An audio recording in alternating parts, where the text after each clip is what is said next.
ಬಂದಿರತಕ್ಕಂಥ ಎಲ್ಲ ವಿದ್ಯಾರ್ಥಿಗಳಿಗೆ ಮಾರ್ಗದರ್ಶನ ಮಾಡಿರ್ತಕ್ಕಂಥ ಶಿಕ್ಷಕರಿಗೆ, ತಬಲಾವಾದಕರಿಗೆ ಹಾಗೂ ಹಾರ್ಮೋನಿಯಂ ವಾದಕರಿಗೆ ಕೂಡ ಜೋರಾದ ಚಪ್ಪಾಳೆ ಮೂಲಕ ಅವರಿಗೆ ವಂದನೆ ಅಭಿನಂದನೆಗಳನ್ನ ಸಲ್ಲಿಸ್ತಾ ಇದ್ದೀವಿ.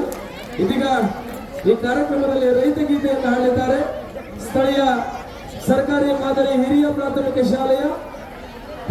ಶಾಲೆಯ ವಿದ್ಯಾರ್ಥಿಗಳು ನಾಡಗೀತೆಯನ್ನ ಹಾಡಿ ಈ ರೈತ ಈ ದೇಶದ ಬೆನ್ನೆಲುಬು, ರೈತರಿಗೆ ಒಂದು ನಮನವನ್ನು ಸಲ್ಲಿಸಬೇಕಾಗಿ ಈ ಶಾಲೆಯ ವಿದ್ಯಾರ್ಥಿಗಳಲ್ಲಿ ವಿನಂತಿಸಿಕೊಳ್ತವೆ.